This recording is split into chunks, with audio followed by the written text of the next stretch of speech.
दोस्तों क्या हो अगर एक दिन अचानक से पूरी दुनिया में सुनामी आ जाए और तेज तूफान पूरे शहर को ही तबाह करने लगे और इतनी ठंडी हवा चलने लगे जिससे सब कुछ पल भर में ही जमने लगे। क्या मानव जाति ऐसे में सरवाइव कर पाएगी?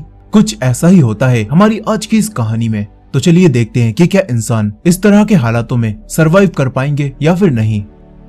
तो कहानी शुरू होती है और हम जैक को देखते हैं जो कि मौसम की जानकारी के लिए अंटार्कटिका की बर्फ को इकट्ठा कर रहा होता है। तभी यहाँ पर बर्फ टूटने लगती है और जैक का पार्टनर जोसन बर्फ में गिरने लगता है। तभी जैक और उसका दूसरा साथी फ्रैंक जोसन को बचा लेते हैं, मगर जैक की गई रिसर्च बर्फ की दरार के दूसरी तरफ जाने लगती है और ये देखकर जैक तुरंत ही दूसरी तरफ जाता है और अपनी की गई रिसर्च और बर्फ सैंपल को लेकर वापस आ जाता है। इसके बाद जैक एक कॉन्फ्रेंस में सभी वैज्ञानिकों को बताता है कि जिस बर्फ के सैंपल्स मुझे मिले हैं उनसे मुझे पता चला है कि कई साल पहले धरती पर काफी भयानक तूफान आया था। साथ ही जैक इन सबको बताता है कि दुनिया भर में जैसे तेजी से गर्मी बढ़ रही है उस हिसाब से तो आने वाले कुछ 100 सालों में ही बर्फ पिघलने की वजह से हवा का दबाव कम हो जाएगा और इससे धरती पर फिर से बर्फ के तूफान आने लगेंगे और हम लोग फिर से आइस एज में पहुंच जाएंगे। यहाँ जैक सभी लोगों से आने वाले समय और तूफानों से लड़ने की तैयारी अभी से करने के लिए बोलता है, लेकिन कोई भी उसकी बातों को सीरियसली नहीं लेता और उसकी बातों को बस महज एक कहानी समझते हैं।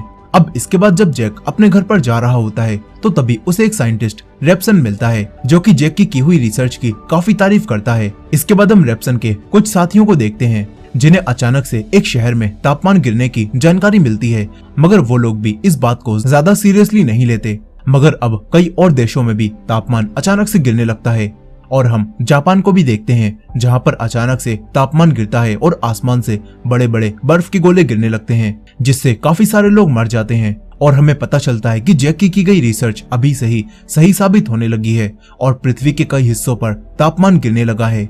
अब इस तरफ हम जैक को देखते हैं जिसे कि अपने बेटे सैम के फेल होने के बारे में पता चलता है। जैक तुरंत ही अपनी वाइफ लूसी को कॉल करता है और उससे कहता है कि आखिर सैम टॉपर होने के बावजूद भी फेल कैसे हो सकता है। यहीं पर हम सैम को भी देखते हैं जो कि बैठा होता है और अपने मॉम डैड की बातें सुन रहा होता है। अब यहाँ पर लूसी जैक को बताती है कि जैक अपने कॉलेज की एक टीम के साथ न्यूयॉर्क जा रहा है, इसीलिए कल सुबह तुम्हें यहाँ पर आना होगा और उसे एयरपोर्ट छोड़ना होगा। इस पर जैक भी सैम को सुबह एयरपोर्ट ले जाने के लिए मान जाता है। इसके बाद अगले दिन जैक सैम को लेने आता है और उसे एयरपोर्ट ले जाने लगता है। तभी रास्ते में जैक सैम से पूछता है कि आखिर तुम फेल कैसे हो गए। इस पर सैम जैक को बताता है कि मुझे हर सवाल का जवाब पता था और जब मैंने अपने प्रोफेसर को भी ये बात बताई तो उन्होंने जानबूझकर मुझे फेल कर दिया। यहाँ सैम और जैक की बातों से हमें पता चलता है कि सैम काफी ज्यादा इंटेलिजेंट है। अब इसके बाद सैम न्यूयॉर्क के लिए निकल जाता है। यहीं स्पेस में मौसम की रिसर्च कर रहे लोगों को पृथ्वी पर तेज तूफान आता हुआ दिखाई देता है। इधर सैम भी अपने दोस्त लोरा और ब्रायन के साथ न्यूयॉर्क जा रहा था। तभी उनका प्लेन भी एक तेज तूफान में घिर जाता है। प्लेन का सारा सामान इधर उधर गिरने लगता है। सैम भी काफी डर जाता है और अपनी दोस्त लोरा का हाथ कसकर पकड़ लेता है, मगर थोड़ी देर बाद इनका प्लेन तूफान से बाहर आ जाता है और सब कुछ ठीक हो जाता है। वहीं दूसरी तरफ रेप्सन को फिर से कई जगहों पर तेज तूफान आने के बारे में पता चलता है और ये देखकर रेप्सन काफी ज्यादा हैरान रह जाता है क्योंकि उसने आज से पहले ऐसा कभी भी नहीं देखा था। अब इस तरफ सैम भी अपने दोस्तों के साथ न्यूयॉर्क पहुंच जाता है, लेकिन तभी यहाँ पर उसे आसमान में काफी सारे पंछी एक साथ उड़ते हुए दिखाई देते हैं। सैम इन सभी चीजों को देखकर हैरान रह जाता है, लेकिन कोई भी इन पर ध्यान नहीं देता और ये लोग न्यूयॉर्क में चल रहे कंपटीशन में हिस्सा लेते हैं और वहाँ सवालों को जवाब काफी अच्छे से देने लगते हैं। अब इसके बाद सैम, ब्रायन और लोरा एक साथ जब पार्टी में जाते हैं तो तभी यहाँ पर न्यूयॉर्क स्कूल का एक लड़का जेडी इनके पास आता है और वो लोरा को अपना स्कूल दिखाने के लिए उसे अपने साथ ले जाता है। लेकिन ये देखकर सैम को बिल्कुल भी अच्छा नहीं लगता और हमें पता चलता है कि सैम कहीं न कहीं लोरा को पसंद करता है। यहीं अब रात के समय में रेप्सन जैक को कॉल करता है और उसे बताता है कि तुमने जो बर्फीले तूफान का अंदाजा लगाया था वो बहुत ही नजदीक है और बहुत जल्द वो तूफान यहाँ आ जाएगा। ये सुनकर जैक हैरान रह जाता है। वो ये सुनने के बाद रेप्सन को बताता है कि जैसा मौसम अब होने वाला है वैसा मौसम पिछले 10,000 सालों में कभी भी नहीं हुआ। अब इसके बाद मौसम विभाग के सभी साइंटिस्ट को लॉस एंजलिस शहर में एक बड़े तूफान आने की जानकारी मिलती है और ये तूफान इतना तेज होता है कि इसमें सड़क पर चल रही कारें भी हवा में उड़ने लगती हैं और ये तूफान काफी तबाही मचाने लगता है। और ये खबर सैम और उसके दोस्तों को भी मिलती है और फिर वो तूफान लॉस एंजलिस को पूरी तरह से तबाह कर देता है। ये देखते हुए अब सरकार सारे प्लेन्स को उड़ने से मना कर देती है और सैम अपने दोस्तों के साथ न्यूयॉर्क में ही अटक जाता है। इस तरफ दुनिया भर के सभी साइंटिस्ट फिर से एक जगह पर इकट्ठा होते हैं, जहां एक बार फिर से जैक सबको बताता है कि बर्फीले पहाड़ों के समुद्र में मिल जाने की वजह से समुद्र में नमक की मात्रा कम हो गई है और इसी वजह से ये तेज तूफान अब आ रहे हैं। साथ ही जैक सबको बताता है कि अब कुछ समय तक ऐसे ही तूफान आते रहेंगे। यहाँ जैक अपने दोस्त टॉम से प्रेसिडेंट को भी ये बात बताने के लिए बोलता है और तूफान से बचने की तैयारी करने के लिए बोलता है। पर टॉम जैक से कहता है कि तुम्हें पहले मुझे ये साबित करके दिखाना होगा कि तुम जो बोल रहे हो वो सब सही है, तभी मैं प्रेसिडेंट से बात करूंगा। ये सुनकर अब जैक अपनी टीम के साथ आने वाले तूफानों के बारे में पता करने में लग जाता है। इस तरफ जैक की वाइफ लूसी एक छोटे बच्चे पीटर का इलाज करती है जो कि अनाथ होता है और यहाँ लूसी पीटर का काफी अच्छे से ध्यान रखती है। वहीं जैक को अब पता चलता है कि 6 से 8 हफ्तों के बीच में ही वो भयानक तूफान यहाँ आने वाला है और ये जानते ही जैक तुरंत ही सैम को कॉल करता है और उससे तुरंत ही ट्रेन से घर वापस आने के लिए बोलता है। पर यहाँ सैम जैक को बताता है कि न्यूयॉर्क में लगातार बारिश हो रही है और इसी वजह से सड़कों पर पानी भर गया है। सैम कहता है कि मैं जल्द से जल्द वापस आने की कोशिश करूंगा। अब इसके बाद जैक अपने मौसम की रिसर्च को लेकर प्रेसिडेंट के पास जाता है और प्रेसिडेंट से तुरंत ही उत्तरी अमेरिका के सभी शहरों को खाली कराने के लिए बोलता है। लेकिन यहाँ पर प्रेसिडेंट जैक की रिसर्च को सही नहीं समझते और ऐसा करने से मना कर देते हैं। उन्हें लग रहा होता है कि ये आम तूफान है जो कि बस कुछ ही समय में चले जाएंगे। इस तरफ जेडी, वही लड़का जो कि इन्हें पार्टी में मिला था, वो सैम, लोरा और ब्रायन को एक म्यूजियम में लेकर जाता है। यहाँ पर इन्हें एक हाथी के बारे में पता चलता है जो कि बर्फ के तूफान में खाना खाते समय ही जम गया था। यानी कि वो तूफान इतना ठंडा था कि उस तूफान ने इस हाथी को बस कुछ सेकंड में ही जमा दिया। अब इसके बाद हम आर्मी के कुछ हेलीकॉप्टर्स को देखते हैं जो कि लोगों की मदद के लिए जा रहे होते हैं।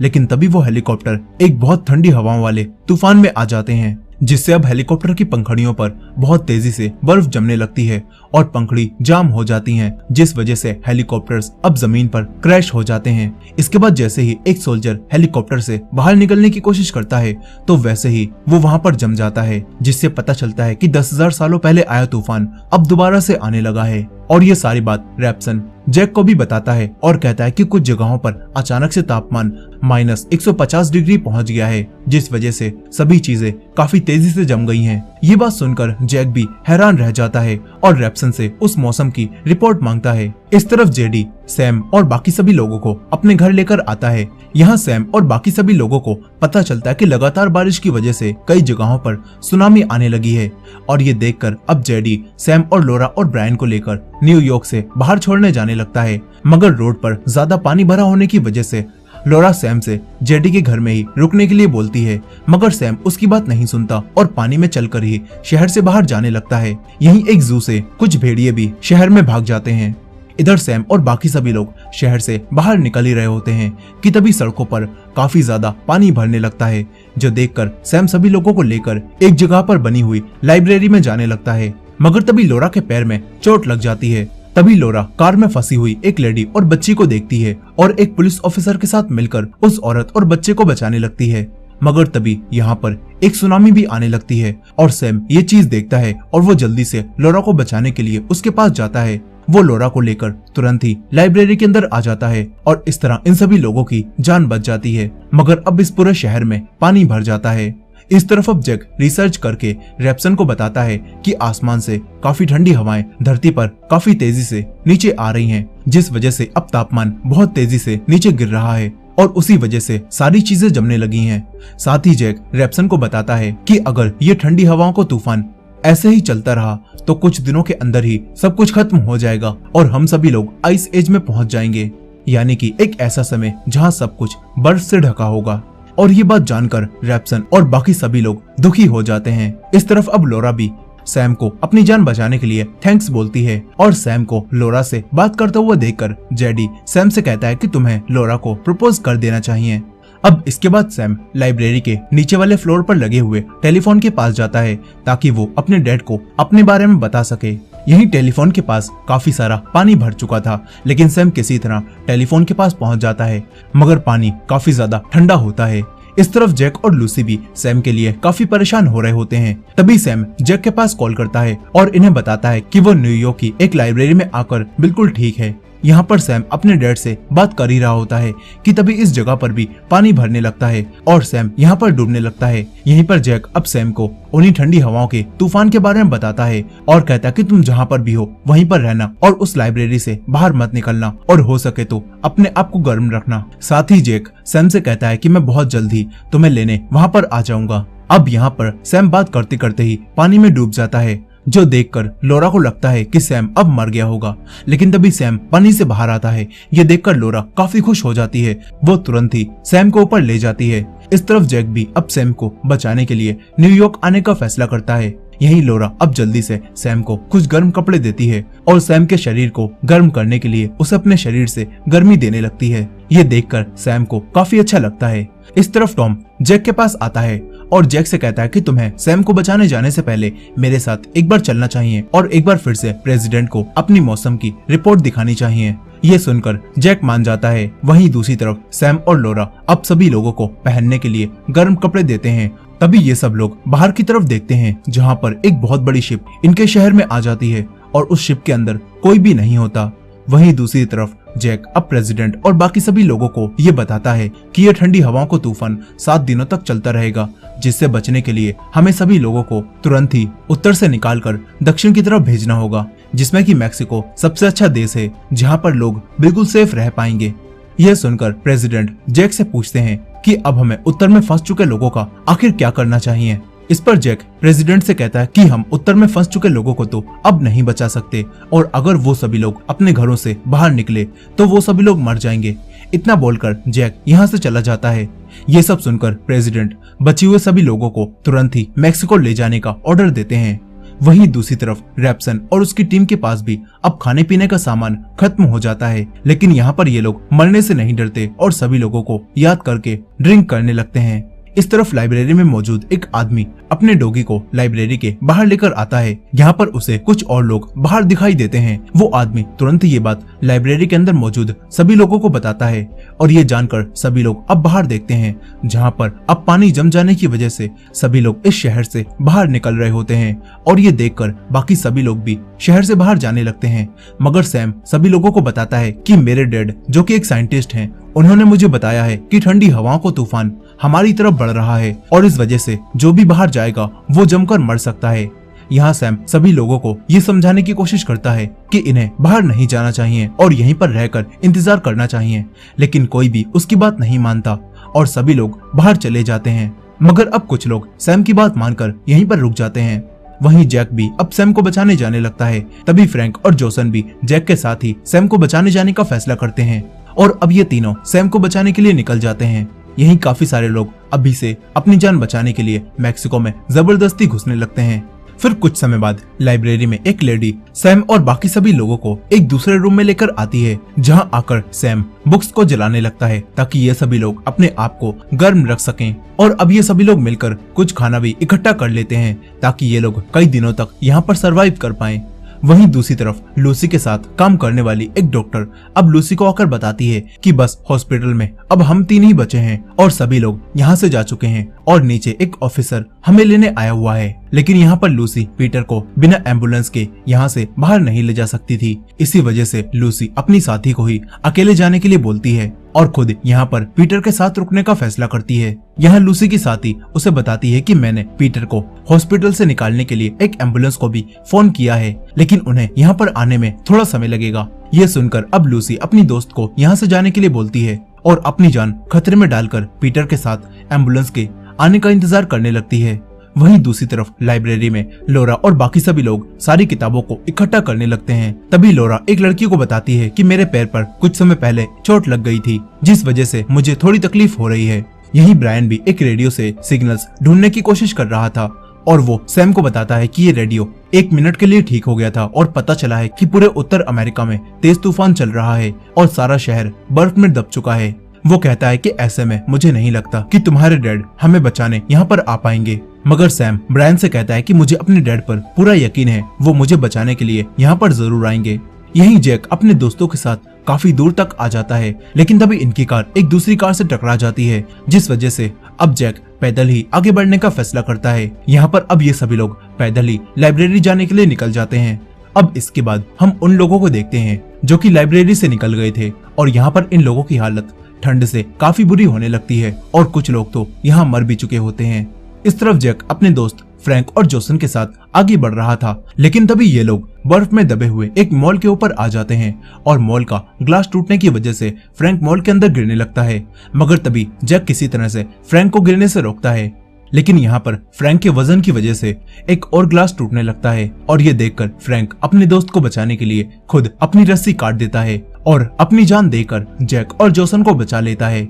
यहाँ अब फ्रैंक की डेथ से जेसन और जैक काफी उदास हो जाते हैं। इस तरफ अब एक एम्बुलेंस लूसी और पीटर के पास आ जाती है और ये देखकर लूसी को काफी खुशी होती है। वहीं दूसरी तरफ लोरा की तबीयत भी अब खराब होने लगती है। सैम लोरा के पास जाता है और उससे काफी सारी बातें करने लगता है। वो लोरा को बताता है कि मैं न्यूयॉर्क इसीलिए आया था ताकि मैं तुम्हारे साथ रह सकूं। ये सुनकर अब लोरा भी काफी खुश होती है और ये दोनों किस करने लगते हैं। वहीं दूसरी तरफ वाइस प्रेसिडेंट को पता चलता है कि प्रेसिडेंट की कार भी तूफान में फंस गई है और इस वजह से अब प्रेसिडेंट की भी डेथ हो चुकी है और ये खबर सुनकर वाइस प्रेसिडेंट काफी हैरान रह जाते हैं। इस तरफ लोरा की हालत भी अब खराब हो जाती है और उसे होश भी नहीं आता। तभी वही लड़की जिसे लोरा ने अपनी चोट के बारे में बताया था वो सभी लोगों को बताती है कि लोरा ने मुझे अपनी एक चोट के बारे में बताया था जो कि उसे पानी के अंदर लग गई थी। ये सुनकर सैम लोरा की उस चोट को देखता है जिसमें अब काफी ज्यादा इन्फेक्शन फैल चुका था और ये देखकर एक लेडी सैम को बताती है कि हमें लोरा को जल्द से जल्द एंटीबायोटिक दवाइयां देनी होंगी जिससे लोरा का जख्म ठीक हो जाएगा। लेकिन यहाँ पर इन लोगों के पास वो दवाइयां नहीं होती। वहीं दूसरी तरफ कुछ साइंटिस्ट स्पेस से तूफान की कुछ तस्वीरें लेते हैं और उन्हें टॉम के पास भेजते हैं, जिन्हें देखकर अब टॉम को पता चलता है कि 1 घंटे में बहुत खतरनाक बर्फीला तूफान पृथ्वी पर आ रहा है। यहीं इस तरफ जेसन अचानक से अब चलते चलते ही बेहोश हो जाता है, जो देखकर जैक उसके पास आता है। वहीं लाइब्रेरी में सैम अब चेयर को तोड़कर अपने लिए बर्फ में चलने वाले जूते बनाता है और उस शिप पर लोरा के लिए दवाइयां ढूंढने जाने का फैसला करता है जो कि पहले यहाँ पर आई थी। और ये देखकर ब्रायन और जेडी भी सैम के साथ चलने के लिए कहते हैं और फिर ये तीनों किसी तरह से उस शिप पर आ जाते हैं और दवाइयों को ढूंढने लगते हैं। यही सैम को शिप पर मेडिकल रूम का डोर दिखाई देता है। ये देखकर सैम पीछे से उस स्टोर में घुसता है और उसका डोर खोल देता है। इसके बाद ये तीनों मिलकर लोरा के लिए एंटीबायोटिक दवाइयां ढूंढने लगते हैं और फिर उन्हें लेकर वापस जाने लगते हैं। लेकिन तभी ब्रायन इन दोनों से शिप से खाना इकट्ठा करने के लिए बोलता है ताकि ये लोग और दिनों तक सरवाइव कर पाएं। इसके बाद ये तीनों शिप से खाना इकट्ठा करने लगते हैं, लेकिन तभी एक भेड़िया इनके ऊपर हमला करता है और जेडी के काट लेता है। तभी सैम उस भेड़िए को मारता है और उसे रूम से बाहर निकालकर रूम को लॉक कर लेता है। इसके बाद सैम तुरंत ही जेडी के पैर पर एक कपड़ा बांध देता है। यही सैम अपनी तरफ आ रहे उसी तूफान को भी देखता है और ब्रायन से कहता है कि मैं भेड़ियों को पीछे लेकर जाऊंगा और तुम जल्दी से उन्हें रूम में लॉक कर देना।